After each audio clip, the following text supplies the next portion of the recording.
I'm Barbara Walters. Welcome to World News. And I'm Dottie Angelo. And I'm Karen Summers. Tonight is a very special night, and we thank you for tuning in. It is. It's special. So special. Yes. We are bringing you the top 6 news stories of the turning of the century. There were unforgettable moments in our country's history. They were I still don't forget them. I'm so funny. Yes. Oh, Dottie. Let's get to it then. The first event on our list is the devastating Chicago fire. Yes. With more on it is me, Barbara Walters. Hi, I'm Barbara Walters, bringing you more news on the Great Chicago Fire. It was a very dry summer in 1871, and the city of Chicago was left very vulnerable. It was Sunday, October 8th, when a fire started in a barn behind the home of Patrick and Catherine O'Leary. No one really knows how the fire started, but some people say a cow in the barn must have tipped over a lantern. Because the trees in the ground were left so dry from the summer, the fire spread uncontrollably fast. The firefighters in town had been fighting a fire the day before, and they were already exhausted, and they ended up showing up to the wrong location, so by the time they actually got to the O'Leary's house, the fire was totally, the barn was ablaze, their house was ablaze, and it was raging out of control! It was out of control. Out of control! It was terrible. But within hours of the fire starting, wooden houses, commercial and industrial buildings, and private mansions all around Chicago were completely engulfed in flames, and they couldn't put out the fire. It got way too big, and it was way too strong.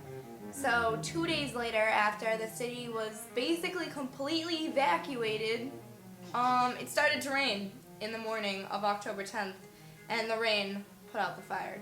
God.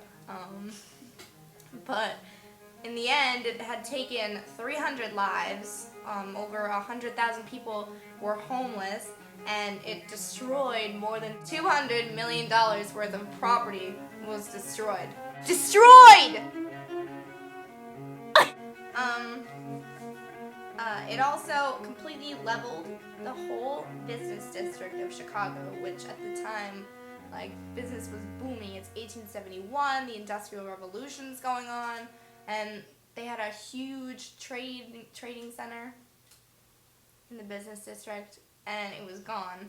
And so people, companies were gone. All their files, all their paperwork was flying everywhere on fire and stuff. Oh my god, I want to start over. And the only things that the fire didn't completely destroy, things were irreversibly changed, and it had completely destroyed travel from the east and west sides of the Chicago River, and streets were crowded. There was debris everywhere, so people were walking home when they had come back into the town when the fire was gone, and it was really sad. There's videos and you watch these people's faces as they see everything, their whole lives completely destroyed. I don't know how Jenna Marble does this because it's really awkward, but in the end the fire became a huge milestone for the city, and it tested the limits of the city because people didn't realize how fast things would get back on their feet, and within a couple days, there were people from all over coming to help rebuild the city. And it was one of the most spectacular events of the 19th century in the U.S. Thanks for watching. Wow, Barb. That was so touching. So sad. So upsetting. It must have been really difficult for you to report on that. It was. And now we are continuing with the Garfield assassination. On July 2nd, 1881, President Garfield was assassinated. Only less than 4 months after his inauguration, he was on the Washington Railroad depot, catching a train for a summer's retreat to the Jersey seashore. Charles Guiteau raced from the shadows and fired 2 shots point blank into the president. One grazed Garfield's arm, the other lodged into his abdomen. The first doctor on the scene administered brandy and ammonia, causing the president to vomit. It was decided to move Garfield to the White House for further treatment. Leading doctors of the age flocked to Washington to aid his recovery, 16 in all. Most probed the wound with their fingers or using dirty instruments. Though the president complained of numbness in his legs and feet, which implied the bullet was near the spinal cord, most thought it was just resting in his abdomen. It was then decided to move the president by train to a cottage in New Jersey. His temperature began to elevate. The doctors reopened the wound to enlarge it, hoping to find the bullet. They were unsuccessful. By the time Garfield died on September 19th, his doctors had turned a 3-inch deep, harmless wound into a 20-inch long gash. The gash stretched from his ribs to his groin. Wasting away from his robust 210 pounds to a mere 130 pounds, the end came on the night of September 19th. Clawing at his chest, he moaned this pain, while suffering a major heart attack. The president died a few minutes later, tragically. Wow. Wow. That was so. Yeah. That was fascinating. That was great. Thank you. Good job, Karen. Yes. Thanks, Barb. You're like. The story, the murder of Lizzie Borden. Morning of the murders, 5 people began their day at the Borden house. Andrew Borden and his wife Abby.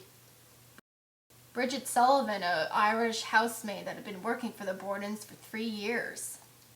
John Boris, the brother-in-law that was visiting the family.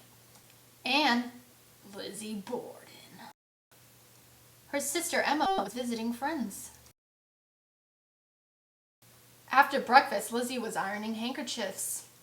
John Morris left the house to see relatives across town. Bridget was instructed to clean windows inside and out by Abby. Abby Borden was cleaning the guest room when someone came up behind her and whacked her in the head.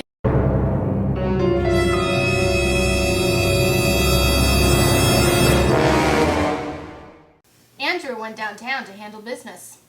Sometime before 11 a.m., Andrew returned home. Bridget Sullivan unlocked the front door and let Andrew into the house. Bridget went up the back stairs to lay down and rest a while.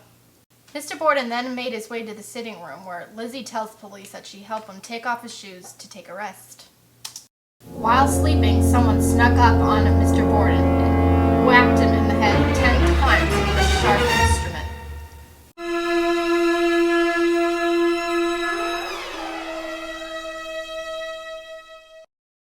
So sad.